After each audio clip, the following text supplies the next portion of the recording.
Hi everyone, welcome back to my channel. I'm currently coming to you from the top deck of Norwegian Breakaway, one of the cruise ships from Norwegian Cruise Line. And at the point of taking this cruise, Breakaway has just recently completed quite a significant dry dock where she's gone in for a refurbishment. Some new venues have been added, a lot of changes have been made on board, and in this video today I want to walk you through a whole bunch of them. I'm going to show you what this cruise ship looks like now that she's come out the other side of the dry dock experience. Some of the changes I really like, some of them I'm not convinced they work in full, but I'll tell you more throughout this video. If you've just found me today, and if you find this video useful and if you enjoy it, then it would be amazing if you would consider supporting my channel by clicking the subscribe button, and as always remember to give this video your thumbs up. Anyway, join me down in the cabin and let's get started on all of the things that have changed on Breakaway. Welcome to my cabin, and let's get started on some of the key changes that you're going to see from a passenger point of view as a result of the recent refit here on Norwegian Breakaway. To get us started with the first point, I want to take you back off the ship and talk about the outside of the ship itself. When you look up at elements like the lifeboats or the external balconies, it's so clear that Norwegian Breakaway has gone through a pretty major repaint as part of this dry dock. That means that the outside of the ship is looking in such good condition again. If you look at that huge piece of art that's been installed onto the hull of the ship, that was designed initially and painted by Peter Max, who's a famous American artist, and that's all been touched up as a result of the dry dock. It's important to note that artwork hasn't changed, it's just been touched up and resealed, and the outside of the ship, from my point of view, is looking in absolutely fantastic condition. So while there are parts of this dry dock upgrade that I'm maybe not fully sold on, the paint on the outside certainly isn't one of those things.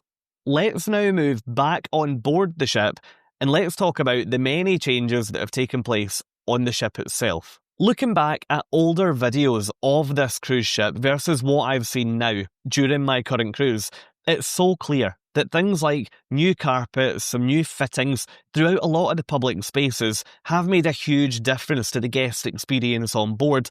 I've also been really impressed that from a signage point of view, it looks as though Norwegian Cruise Line have executed this dry dock perfectly, because any of the new venues that have been added, well, they all now feature on the signage around the ship, and any of the venues that have been removed, which I'll come back to, they are now gone from the signage. So massive thumbs up on that one. Next, let's look at a venue that is completely brand new on board, and that is the Silver Screen Bistro. You'll find the Silver Screen Bistro in the forward section of Deck 7, and it's a fully immersive movie and dining experience. This venue replaces what was previously known as the Spiegel tent venue on board, and inside you'll find a luxurious cinema with individual large oversized leather chairs, your own table and a light, which makes it perfect for that dinner and a movie setup. Throughout my cruise, I found that the movies on offer are suitable for all ages, and this venue is certainly geared towards attracting the family-orientated audience. That means that all of the movies in here are of a relatively low age rating, even the movies that are later into the night. From a charge point of view, this one isn't included in your cruise fare, so if you'd like to come in here for dinner and a movie, then you should expect to pay $50 per person, and that covers the movie itself and also your meal beforehand. Next, let's look at another brand new venue. We're now heading all the way to the very top of the ship, and we're going to talk about Horizon Park. I find Horizon Park potentially the most interesting element of Norwegian Breakaway's upgrade. The views up here are absolutely incredible, both out to sea and also looking down over the rest of the ship. This has been designed as an outdoor recreational space, and it offers a couple of different games for you to play. For example, cornhole, which you'll be able to see on the screen. Under your feet is artificial grass, and there's even a small stage up here for live acts to perform on, although this didn't happen at any point during my cruise. Personally, I do really like that Norwegian Cruise Line are trying to change this space, because previously it didn't really serve much of a purpose, but it does feel that this is probably phase one for Horizon Park. There are a few things that I would highlight, and they are that there aren't any loungers up here. There's only chairs that you can sit relatively upright on, or beanbags, but the majority of people that I see out on deck, they opt to go for a lie-flat lounger rather than the chairs where you can sit upright on. I would totally understand sitting upright if you're eating or drinking, but this venue, all the way up here, is actually quite far from any of the dining options, and it's also quite far from any of the bars, so I think there's a lot of other seating options if you were going to be eating or drinking on here. Another observation is that the material used up here for the sunshades is incredibly light. That therefore means that when there's a slight wind, especially if the ship's at sea, that shade will move around a lot, and you'll hear the metal structure itself really moving. The fittings that are at the end of the sunshade will then rattle and vibrate together, and it does make that quite a loud environment. And I think if I was to be sitting up there for any length of time with all that noise, it would get pretty annoying pretty quickly. That would be resolved fairly easily by putting a more solid shade up, but then you've got the age-old question of, do people on a cruise ship want to be in the sun or in the shade? Throughout my cruise, I've very rarely seen people using this space, and the people that I have seen up there, when they go up, they don't really seem to be too sure what to do. So that just backs up my point that I think this is probably phase one for Horizon Park, and I'll be really intrigued and really quite excited to see where it goes, because as I mentioned, it is really great that Norwegian Cruise Line are looking to improve a space that didn't really serve too much of a purpose before. Staying on the top deck of the ship, let's now talk about the Vibe Beach Club. The Vibe Beach Club is an exclusive beach club style venue which requires you to purchase a cruise pass for the duration of your vacation if you'd like to use it. In here, you'll find things like a sun deck, hot tubs, a bar, and generally just a much more exclusive environment than what you'll get out on the main open decks of the ship. Previously, this venue took up one side of the ship at the front of deck 17, with the other side being open to regular cruisers. Now, this venue is huge. It's been expanded to cover both sides of the ship, so the blueprint that it had previously has now been doubled over the other side. This means that regular cruisers, like myself this week, have now got access to a much smaller space on deck 17, and they're very quickly blocked by the access door to the Vibe Beach Club. Additional seating has been added in here as a result of this massive expansion, in addition to cabanas, although most of these cabanas weren't operational during my cruise because unfortunately they hadn't been installed yet. The Haven Sun Deck, which is also found up here, has also been expanded to offer loads more seating options for guests too. So a couple of really interesting and pretty exciting upgrades taking place up on the top deck. Let's now go back inside and let's head down to many people's favourite part of the ship, and let's talk about the casino. The casino on board Norwegian Breakaway is huge. It's such a great size, but there has been one huge change to this venue, which throughout the cruise I'm on at the moment, people generally seem to be really, really positive about for a number of different reasons. One bit of feedback that I had heard before even boarding Norwegian Breakaway was that the casino area, because smoking was permitted, was quite a smoky environment to be in.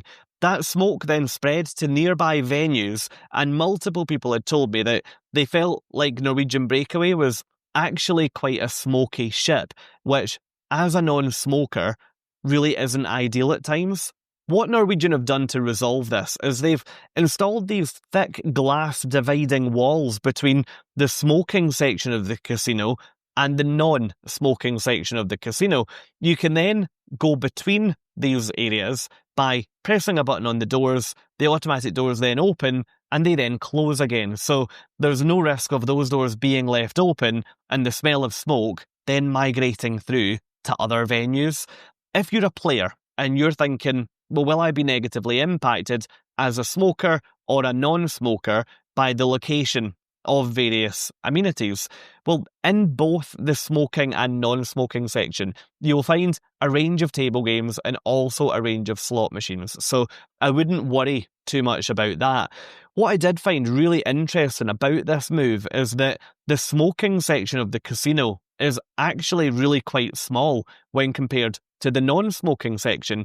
Usually on large cruise ships, I find that the non-smoking part of the casino is usually tiny in comparison to the smoking section, which is, generally speaking, the majority of the casino. So to see that flipped and to see that the opposite way round on here is really interesting, and personally I think it makes the casino a much nicer environment to spend time in. Another huge benefit to these thick glass dividing walls comes when you look at Shanghai's, which is the onboard noodle bar. This place is included in your cruise fare, but one of the pieces of feedback I've seen in reviews all over the internet, and also people that have spoken to me when they found out I was going on board, was that Shanghai's is quite a difficult venue to spend time in as a non-smoker because it's right there, technically in the casino, so all you can smell when you're having your dinner is cigarette smoke. But the installation of these glass dividers or glass walls completely eradicates that. I think it's such a great step, and I'll be really intrigued to see if that then rolls out further across the Norwegian Cruise Line fleet. Next, let's talk about one of my favourite dining options on board. I, in all of my YouTube videos, constantly rave about Cagney's, which is the onboard steakhouse that you'll find across the Norwegian Cruise Line fleet. This space on this class of ship was shared with the Prime Meridian bar in the middle, and you would have a venue called Moderno on one side and then Cagney's on the other. However, as part of this refit, Moderno has been removed from Norwegian Breakaway, and the entire space is now taken up just by Cagney's. Cagney's taken up both sides of this part of the ship on Deck 8, now makes this a huge venue compared to what it was before. That said, during the cruise that I'm on right now, it's been full the majority of nights, so it sounds as though that's a really great decision for Norwegian Cruise Line, even if I really did quite enjoy an evening meal at Moderno. Staying on the topic of speciality dining, the next one to speak about is Ocean Blue, which you were able to find in the midship section on Deck 8, so just slightly further forward from Cagney's. Well, that venue is no more. That's also been removed during this refit, and what's replaced it is a venue called Palomar. Palomar is a Greek-inspired venue, and it operates with the same cover charge as Cagney's. So to dine in here, you'll be looking at a cover charge of $60 per person. Personally, I haven't dined in here during this cruise, but I do think the venue looks fantastic, and I have spoken to multiple other cruisers who have dined in here, and they certainly gave it their seal of approval. Staying on Deck 8, the next venue to tell you about is the Gelato shop, which was on the waterfront out on the external promenade. Now, the key word there is was, and I think I've given away what the main update here is, and that is that the Gelato shop is no more. I guess this is probably due to the fact that Norwegian Cruise Line, especially on these ships, they do have ice cream available in a number of different venues. You can get scoops of ice cream during mealtimes up at the Garden Cafe. You can also have soft serve ice cream all day, every day. And you can also then order ice creams and sundaes down at O'Shea's, which is the Irish bar. So I guess the demand probably just wasn't there to have a gelato takeaway counter out on the waterfront deck as well. Let me know in the comments, are you a fan of the removal of gelato? Personally, in all the cruises I've taken with Norwegian, I had never had an ice cream from there, so I'm fine with it. But I'd love to know what you think. So that's a quick walkthrough of some of the key changes from a passenger point of view that have taken place here on board Norwegian Breakaway. So the next question is, what's it like to cruise on a cruise ship that's just very recently come out of a refit. To be completely honest, it's not a wholly different experience to taking a cruise on any other cruise ship. One point to note is that I hadn't cruised on here before, so I've not been looking for things that have been removed or looking at things that have been added. I've not been able to compare my old photographs to what the ship looks like now, and I haven't got any memories from being on board this cruise ship before. In fact, I bet loads of passengers on here have got absolutely no idea that Breakaway's been refurbished and are just enjoying their cruise as normal. One thing that I did find on board, which I was really intrigued by because I just simply didn't know this was a thing, I found a commemorative plaque from the 2025 dry dock. Now you'll find that down hidden in amongst all of the other plaques, which the ship is usually presented with when it first calls to a specific port. On Norwegian Breakaway, I also found a huge display commemorating when the ship was built. So it was really great to see that signage from when the ship was built, just along from this dry dock signage so many years later. And that's it. That's a quick summary of most of the key changes that have taken place from a passenger point of view here on board Norwegian Breakaway. I really hope you've enjoyed this video, and if you have, it would be great if you would consider supporting my channel by clicking both the thumbs up and the subscribe buttons. And if you'd like to join me in another video and learn more about perhaps Norwegian Cruise Line or another cruise line, then come and join me in another video over on my channel. Over there, I have documented so many cruises, so many cruise ships, and so many cruise lines. So hopefully there'll be something there that you will enjoy.